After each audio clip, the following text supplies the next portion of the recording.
UCC विधेयक विधानसभा में पेश होने पर भाजपाइयों द्वारा मिष्ठान वितरण एवं आतिशबाजी की गई।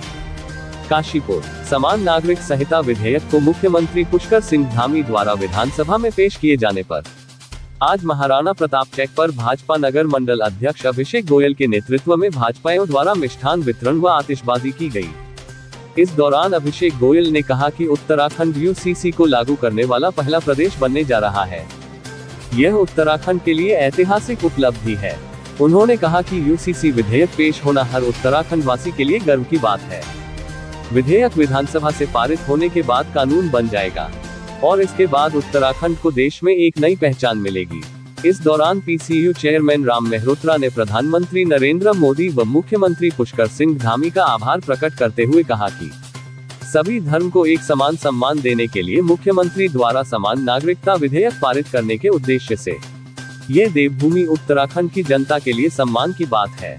उन्होंने कहा कि कुछ लोग गलत अफवाहें फैलाकर इस मामले में राजनीतिक रोटियां सेकने की कोशिश कर रहे हैं। काशीपुर से सह संपादक जुगनू खान की रिपोर्ट। उत्तराखंड जो ये सामान आचार संहिता का जो पहला राज्य बना, ये एक ऐतिहासिक फैसला है जो आज धामी जी ने कल 6 फरवरी 2024 को धामी जी ने सदन के पटल पर लाकर इसकी बहस शुरू हुई और इस पे एक अच्छा रिजल्ट जो हम लोग के सामने आना है और हर उन पहलुओं पर विचार किया गया कि जो वास्तव में स्त्री और पुरुष इस तरह कोई भेदभाव न रहे। क्योंकि 27 मई 2022 में इसका ये मसौदा तैयार किया गया था, मुझे बहुत अच्छी तरह से याद है। और इसमें अब तक इसमें कम से कम जो कमेटी थी, उस कमेटी की 72 बैठकें उस कमेटी की हुई कि उसमें एक छोटे से छोटे विषय पर विचार किया गया और 92 लाख लोगों को जगह जगह व्हाट्सएप के माध्यम से उनको बताया गया कि हम उत्तराखंड में इस तरह का कार्य करने जा रहे हैं, जिसमें कि उनके जो भाव थे उनको सम्मिलित किया गया। और इसके अतिरिक्त तकरीबन 2,35,000 से अधिक लोगों के उनके सुझाव मांगे गए। उस सब की बात कहीं जाकर इन सभी बातों को इकट्ठा कर तब जाकर ये सदन के पटल पर आया। और आज जिस तरीके से आप देख रहे हैं, खुशी का एक माहौल है हमारे यहाँ। हम जानते थे पहले नियम था कि 18 साल और 21 साल का, लेकिन उत्तराखंड में कानून न बनने के कारण मनमानी होती। आज महिलाएं उत्तराखंड में जो भाई और बहन के जो रिश्ते हैं उनमें कहीं ना कहीं अलगाव संपत्ति को लेकर आता था, तो आज बिल्कुल निश्चित हो गया है कि महिला का भी उतना ही अधिकार जो है संपत्ति में होगा जितना कि हमारे भाइयों का अधिकार होगा।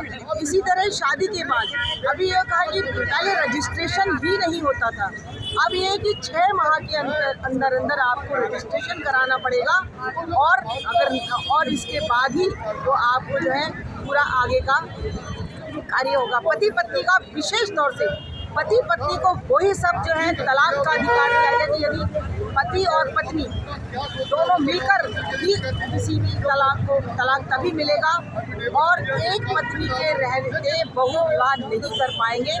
आपसी समझौते से पूरा कानून के दायरे में रहकर वो सब काम कर पाएंगे। ऐसी बहुत सी बातें जो वास्तव में समान नागरिक संहिता जो ये शब्द है तो शॉर्ट में बोलते हैं, लेकिन हम देंगे ध्यान समान नागरिक संहिता, यानी कि सभी को समान एक पल पर लेकर एक साथ लेकर चलने की ये प्रक्रिया। हामी जी को ये बहुत बहुत बधाई देती हूँ इसके लिए कि इन्होंने ये हमारे कल सदन में रखा और बहुत जल्द मैं समझती हूँ इसका ये पास हो ही जाएगा। अभी बहस चल रही है सदन में और इसके बाद ये हमारे राज्यपाल जी के पास जाएगा और राज्यपाल जी के पास ये राष्ट्रपति जी के पास जाएगा और राष्ट्रपति जी के पास जाकर ये पुनः कानून का रूप लेगा। इसके लिए आज हम सब लोग यहाँ पे एकत्रित हुए और एक बहुत खुशी का माहौल है। महिलाएं विशेष तौर से आज अपने आप को बहुत गौरवान्वित महसूस कर रही हैं कि जो पीड़ा महिलाओं के मन में थी वो आज महिलाओं की पीड़ा समान नागरिक संहिता हमारे उत्तराखंड में आने पर और पहला ये ऐसा प्रदेश बनेगा जो जिसने इसको लागू करने जा रहा है। इसके लिए पुनः एक बार बहुत बहुत बधाई अपने मुख्यमंत्री धामी जी को।